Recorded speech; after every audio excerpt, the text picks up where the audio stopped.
Aniya karon ang gahom sa pulong sa Diyos nga naglihok, sukad pa sa pagkatukod sa kalibutan.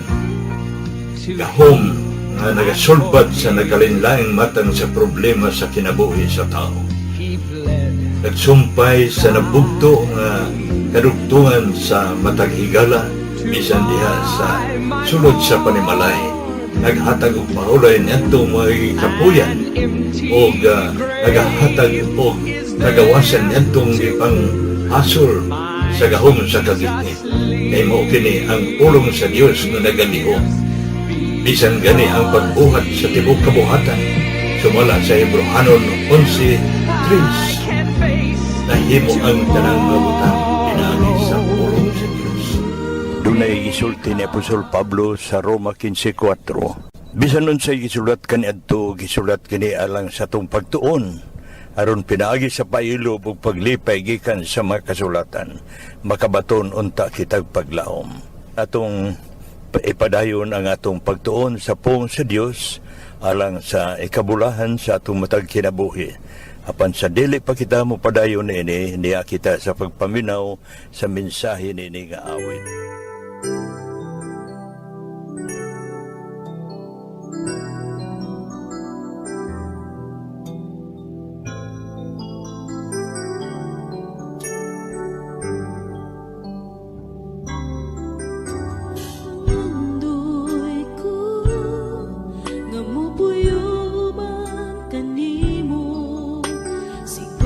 Saad mo nga kung dawaton ko ikaw ning kinabuhi ko, mupuyo ka diri ka nako ug ako diha kanimo. Pangandoy ko nga mupuyo sigun sa saad mo, akong dawaton ko ikaw ning kinabuhi ko, mupuyo ka diri ka nako ug ako diha kanimo. Himo ang templo mo, O Diyos, kining kinabuhi ko.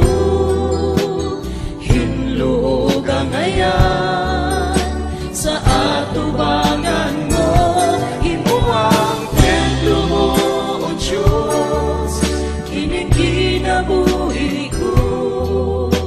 Sa tanang higayon, gamiton mo. Himo ang templo mo, O Diyos, kining kinabuhi ko. Walay kunod uling o mancha na makaplagan.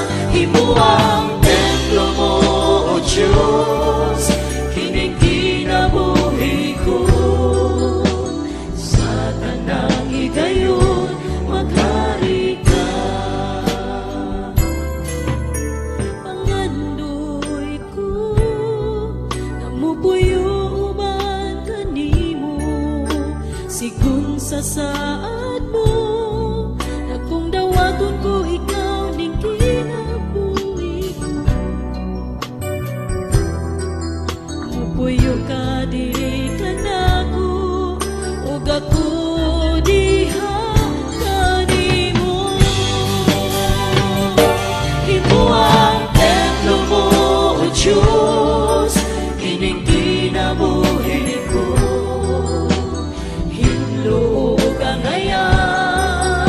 Sa atubangan mo, himo ang templo mo, O Diyos, kining kinabuhi ko. Sa tanang higayon, gamiton mo. Himo ang templo mo, O Diyos, kining kinabuhi ko. Walay kunod uling o mancha nga makaplagan. Himo ang templo mo, O Diyos, kining kinabuhi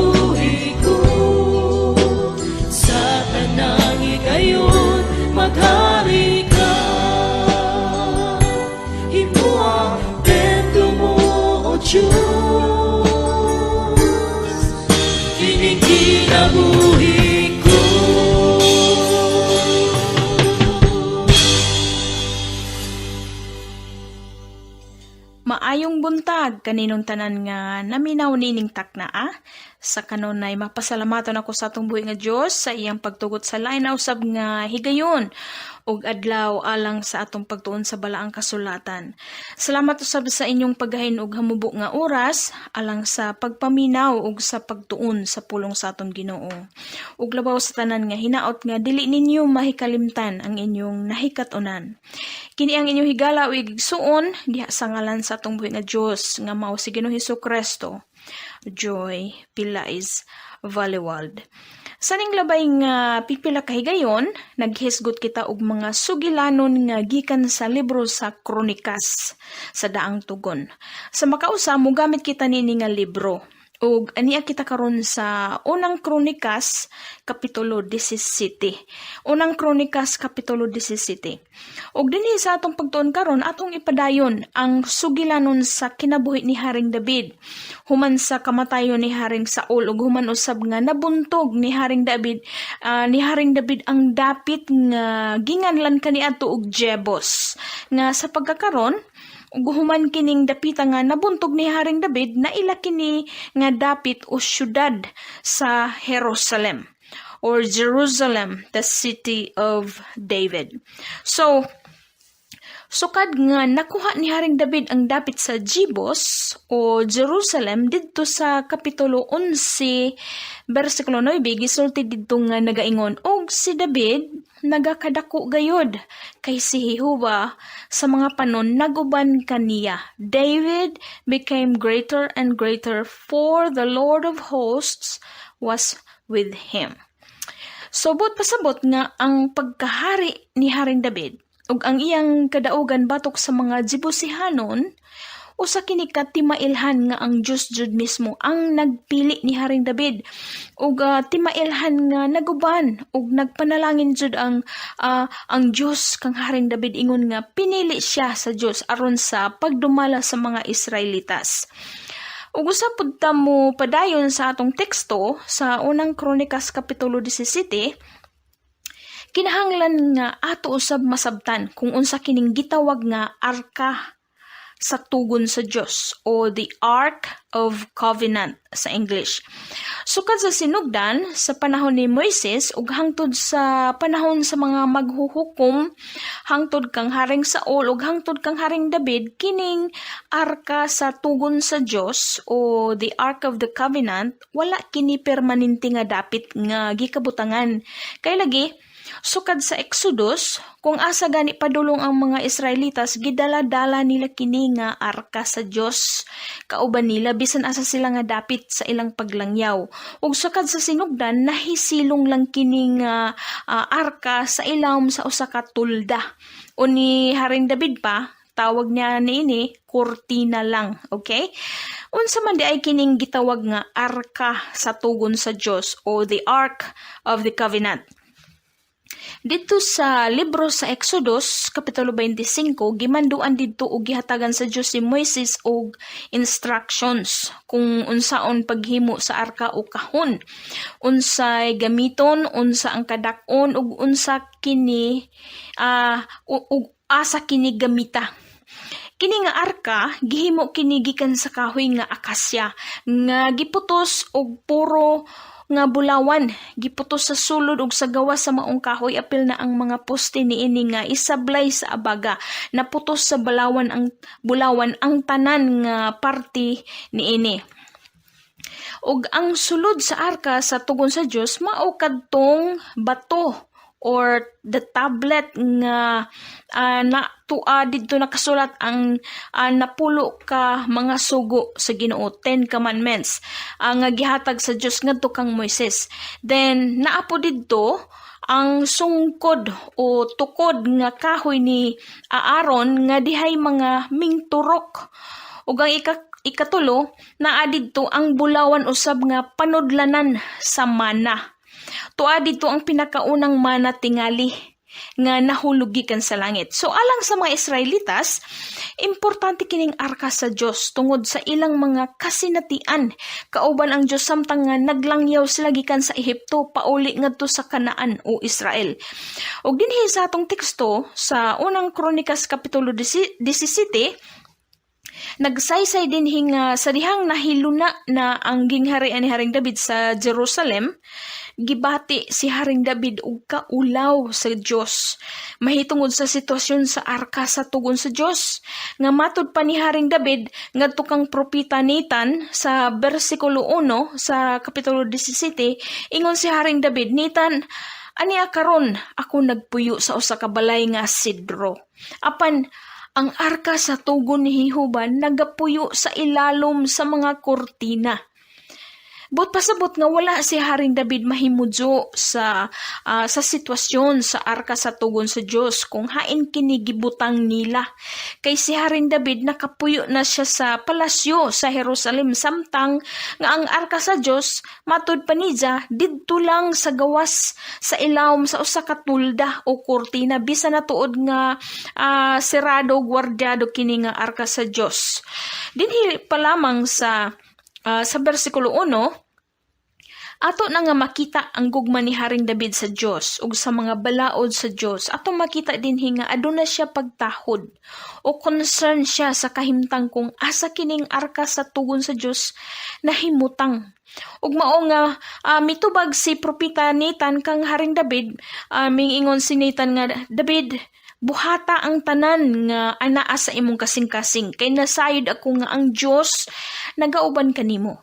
Apan kay nakabati man di ay ang Dios sa ilang istorya ni anang higayuna sa adlawan pa ug mao nga sa pagkagabi nakig-istorya ang Dios kang propeta Nathan.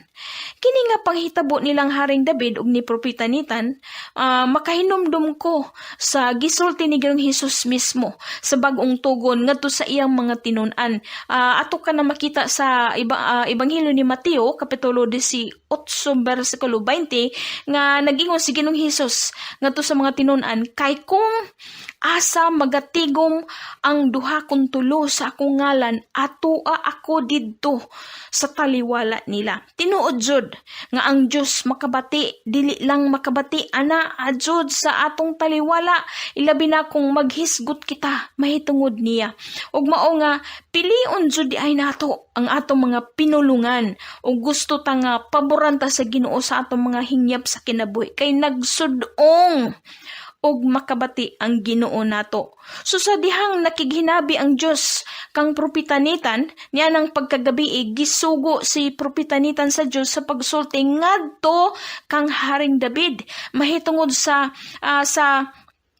ilang giistoryahan, mahitungod sa tinguha sa kasing-kasing ni Haring David, mahitungod sa kahimtang sa arka sa tugon ni Jehova o arka sa Dios.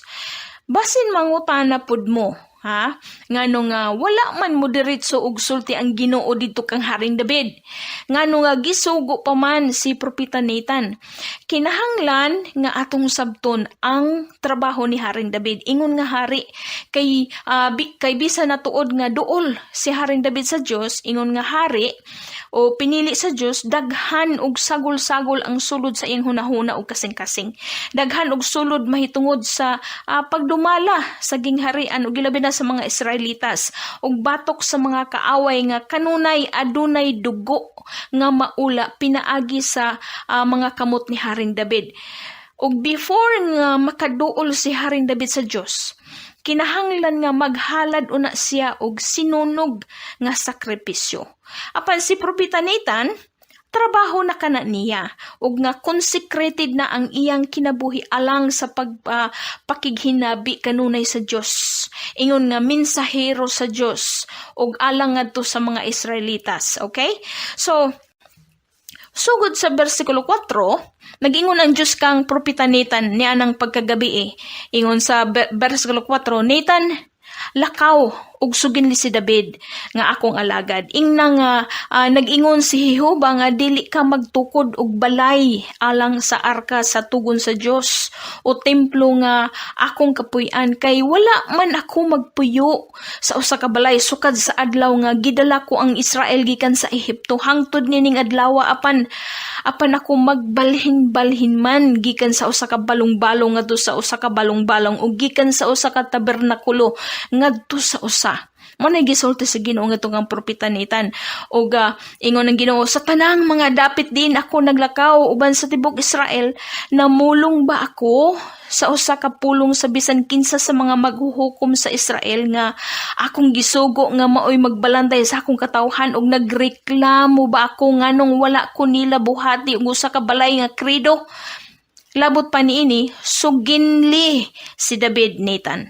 Nga si Jehova magatukod alang kaniya og usa ka balay og mahitabo kana sa diha nga ang iyang mga adlaw matuman na. Sa diha nga muabot na siya sa pagtipon uban sa iyang mga amahan sa lubnganan. Ug ako, ingon ang Ginoo, ug ako magapahamutang sa iyang kaliwatan nga magagikan sa iyang mga anak nga lalaki, ug ako magalig-on sa iyang gingharian, ang iyang anak nga lalaki magatukod alang kanako og usa ka balay, ug ako magalig-on sa iyang trono sa walay katapusan. Mao nay gisulti sa Ginoo ngadto kang Nathan para kang Haring David. So mauto nga gisultihan ni propeta Nathan si Haring David mahitungod nining mga pulunga ug mensahe sa Dios. Ug human nga nakabati si Haring David sa mensahe sa Dios, nagampo siya dayon ug miingon siya, kinsa ba ako? O Jehova nga Diyos, o Jehova walay lain nga sama kanimo, ni may lain pa nga Diyos gawas kanimo, sumala sa tanan nga among nadunggan sa among mga igdulungog. So, pinaagi sa pagdawat ni Haring David nga gibalibaran siya sa Diyos, nga dili gusto ang Diyos nga magtukod si Haring David og usa ka templo. Atong pagkita dinhi nga si Haring David adunay dako nga pagtahod ug lawom nga pagsabot sa iyang Dios. Ug kung atong sabton kining atong gihisgutan dinhi, ang puntos dinhi sa unang Kronikas kapitulo 17 nga ang Dios wala siya nagkinahanglan og physical nga templo o physical nga struktura o building nga hinimo sa tao. Sukad sa sinugdan sa kinabuhi ug kasinatian sa mga Israelitas, wala ang Dios magpermanente sa usa ka lugar. Kay ug kung asa gani padulong ang mga Israelitas, atua usab ang Ginoo nagauban kanila. Bisan sa human nga nakaabot ang mga Israelitas sa dapit sa Kanaan nga diin ang mga maghuhukom na ang nagdumala sa mga Israelitas, wala man ang Diyos nagmando nila nga himuan siya og usa ka balay o templo. Kay ang Diyos mismo ang nagsulti dito sa libro sa Isaias kapitulo 66 bersikulo 1 nagingon Ginoo, mao kini ang giingon ni Jehova, ang langit mao ang akong trono ug ang yuta mao ang akong tumbanan. Unsang dagwaya sa balay nga inyong pagatukuron alang kanako ug unsang dapita ang akong pagapahulayan. Ug gawas pa niya na, walay dapit nga kapadulngan o kataguan ang tao nga dili makaabot o dili makakita ang Dios. Kay ang Dios presente bisan asa nga dapit. Ang presensya sa Dios presente og anaa og atua sa bisan asa nga dapit o lugar og oras. Sa Jeremias kapitulo 23 bersikulo 24 naggingon dito, aduna bay usa nga makatago sa iyang kaugalingon sa mga suok sa pagkaagi nga ako, ang Ginoo nagingon nga ako dili makakita kaniya. Nagingon ni si Jehova, dili ba napuno ko ang langit ug yuta? Nagaingon si Jehova. Ug mao nga alang sa plano ni Haring David nga gusto lagi niya nga magtukod og balay o templo sa Jerusalem aron nga naay permanente nga kabutangan sa arka sa tugon sa Dios, pinaagi kang propeta Nathan gisultian si Haring David sa Dios nga wala gikinahanglan ang pagtukod og templo. Apan sa umalabot nga mga tuig, tugutan sa Dios ang anak ni Haring David nga mamahimo usab nga hari unya. Puli niya nga maoy magtukod sa templo alang sa arka sa tugon sa Dios. Kini nga sitwasyon ni Haring David ug ang mensahe sa Dios ngadto kaniya nga gibalibaran siya sa Dios sa pagtukod og templo alang sa arka sa tugon, Usa kini ka pahinumdum alang kanato nga bisan sa matago sa kanato, ikaw ug ako daghanta og mga plano ug nagtuota nga nahimuot ang Ginoo sa atong mga plano ug nga nagtuo pud ta nga ning-uyon nato ang Ginoo apan wala di ay. But pasabot nga dili tanan nga mga maayong katuyuan o intentions nato nga gusto sa Ginoo. O dili ang Ginoo makagusto sa tanan nato nga mga plano sama sa plano ni Haring David, bisan na og maayo ang atong katuyuan. Kay ngano, ang standard nato dili kana standard sa Ginoo. Ang plano nato dili sama sa plano sa Ginoo. Kay nasayod ang Ginoo nga dili ang tao kasaligan ug nasayod ang Ginoo nga napuno sa garbo ang tao. Mahilig mo pasundayag. Mao bitaw nga nagsulti ang Dios pinagi kang propeta Isaias dito sa kapitulo 55 ilabi na sa bersikulo 8 ug 9. Nagingon ang 8. Kay akong mga hunahuna, dili mao ang inyong mga hunahuna. Ni ang inyong mga dalan, akong mga dalan, nagaingon si Jehova. Versikulo 9, kay maingon nga ang mga langit hataas kay sayuta. Mauman ang akong mga dalan, labi pang hataas kay sa inyong mga dalan. Ug ang akong mga hunahuna, kay sa inyong mga hunahuna. Ug mao nga usahay, ug kung dili ta makakita sa maayong resulta sa atong mga buhat ug resulta sa atong pagpaningkamot, matingala ta ug makapangutana ta kung kababuton ba jud ka ni sa Ginoo. Kay lagi wala man matuman. Ug usahay makaingon ta nga basin napakyas nato ang Ginoo. Apan basin pod og adunay lain nga katuyuan ang Ginoo alang kanato. Usahay pod gusto sa Ginoo nga aduna siya makita sa atong mga kinabuhi, usa niya itugot nga matuman ang atong mga gipangandoy o plano. Balik ta sa sitwasyon nga gibalibaran si Haring David sa Dios nga dili siya patukuron og templo o balay sa Dios. Alang sa akong kaugalingon, ako ra kini, okay? Maihap na lamang siguro sa tudlo ang mga kasimbahanan o church karon, kanang building ba nga dedicated jud sa panagsimba sa Ginoo, alang ra jud sa mga pagampo ug pagdaig. Halos ang mga kasimbahanan karon nagsagol-sagol na ang mga aktibidades ang gipangbuhat sa sulod ni ana nga struktura. Madomingo na ay Sunday worship service. Apan dito sa gawas na apod na maligja og bisan unsa. Pagka-Lunes na ay nagrent para sa birthday party. Pagka-Martes na ay kasalan, na ay kaon sa sulod. Pagka-Miyerkules na ay mga nagduwa. Og pagka-Sabado pod na ay nag-TikTok, naka-video kay fundraising kuno para sa church. Sabado nag-practice kuno pod para sa worship team. Pero nag-practice pod sila og kalibutanon nga mga kanta para sa ilang kalibutanon nga banda gamit ang galamiton o instrumento sa iglesia. Mao bitaw nga nanghinlo si Ginoong Hesus sa templo. O gikatuohan nga kaduha kini siya ng hinlo nga higayon. Ato kanang mabasa sa Ebanghelyo ni Juan kapitulo 2 o Ebanghelyo ni Mateo kapitulo 21. Gipangwakli ni Ginoong Hesus ang mga lamisa sa templo, gipang bulintang, gipang labay ang mga paninda sa mga tao dito sa templo kay puwerte ni jang kasuko.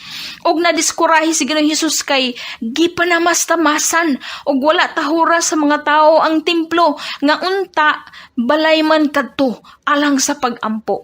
Sukad sa sinugdan, walay tahod ang tao sa mga butang ug dapit nga alang man unta sa Ginoo sama sa simbahan o sa church tawag nato karon.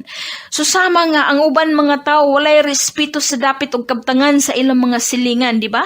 Naapod uban tao nga makamao manghuwam og gamit apan dili maantigo nga muuli sa ilang hinuwaman ug ang tag-iya pa ang huwaton nga maoy mukuha sa hinuwaman nga gamit. Importante kining respeto ug pagtahod.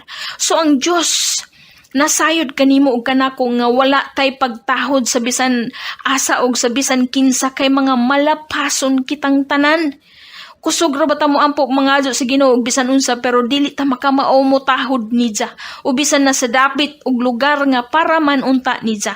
Naapod mga manukaray sa instrumento ug mga singer sa simbahan nga duha ang ilang agalon. Sa panahon sa Domingo, mutukar sila sa instrumento ug mukanta aron sa pagtabang ug agak sa mga tawo ngadto sa pagdaig sa Ginoo pinaagi sa kanta.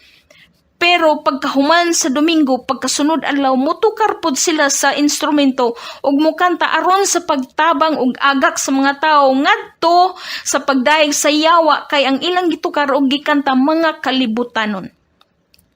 Nagsulti ang Ginoo ngadto kang Haring David. Dili ka magtukod og balay alang kanako David nga akong puy-an kay wala ako magpuyo sa usa ka balay sukad sa adlaw nga gidala ko ang Israel gikan sa Ehipto hangtod nining adlaw. Ang Dios nasayod nga dili tahuron sa tao ang gitawag nato karon nga balay sa Dios o simbahan o templo o church nato pa. Ang Dios nasayod nga walay lugar nga magpabilin nga balaan nga diin ang iyang presensya magapabilin nga anaa diha. Kay bisan sulod sa simbahan anaa ang mga diakono mag-away-away. Sulod sa simbahan na ay daghan nga mga maritis. Sulod sa simbahan na ay daghang manimba pero wala maminaw sa wali. Kay naay katulog og naghagok. Ang uban busy og ukay sa Facebook, nag-selfie og sa bisan unsa samtang nagwali ang pastor. Sa pagkatinuod, mas makita pa nato og masinati nato ang presensya sa Ginoo diha sa dapit sa panagtigom sa mga ordinaryo lamang nga mga dapit o lugar ug sa ordinaryo nga panagtigom. Dili pod but pasabot nga anaa ang presensya sa Ginoo tungod kay alegre mo kaadyo o nga nagsininggitay og kanta o nga naglukso-lukso ang mga tao. Mga igsoon kog higala. Paningkamutan nato nga makabaton kita og respeto sa balay sa Dios. Paningkamutan nato nga makabaton kita og pagtahod aron nga masinati nato ang presensya sa Dios sa tanang panahon sa atong panagtigom. Magampo kita. Amahan nga langit nun sa ngalan sa imong bugtong nga anak nga si Ginoong Jesucristo. Pinagi sa tabang sa gahom sa balaang espiritu. Tabangi kami nga makita namo ug mabati namo ang kamatuoran aron nga motubo kami ug malig-on ang among pagtuo, ang among gugma ug relasyon diha kanimo. Tabangi usab kami nga makabaton kami og kahadlok, makabaton kami og respeto ug pagtahod sa panahon sa among panagtigom aron nga masinati namo ang imong presensya sa among taliwala. Ayaw itugot nga mapakyas ug masayang ang panahon sa among mga panagtigom tungod kay wala ikaw na himuot sa among gipangbuhat. Pasayloa kami sa among mga kalapasan. Salamat sa imong makanunayong pailob, grasya ug pasaylo. Salamat Ginoong Hesus, ang imong ngalan lamang mahimaya. Amen o amen. So turn your eyes upon Jesus. Look full in His wonderful face, and the things of earth will grow strangely dim in the light of His glory. Mga kaigalaan ng mga kaigsuran, alang kaninyo nga walay higop pang kaibado, tunhain kita niini nga nagapagawas sa mensahe ang among dapit God's Miracle Revival Center San Agustin Tomas Opo, Southern Leyte. Nagabi-abi kami kanunay sa tanan nga muduol alang kanila nga dunay pagpanginahanglan labi na sa mga butang espiritu anon. Dugang padiana ang atong kinabuhi samtang nagpadayon pa usap. Ato kining paimuslan kay dunay mga maayong butang nga ato ng nasinati sa atong kinabuhi kung ato kining gipagawas nga nakaninyo sa mga butang nga gikinahanglan nga atong mabatunan dinhi sa atong gitanon nga kinabuhi. Maayong buntag ganito na.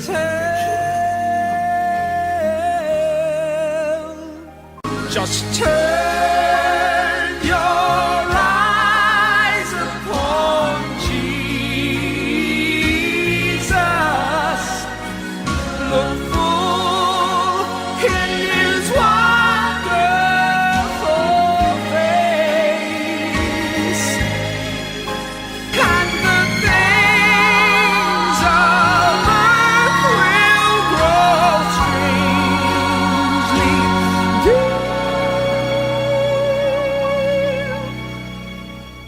in the light of His glory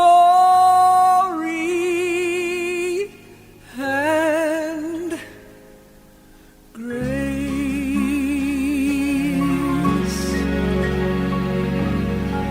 Jesus.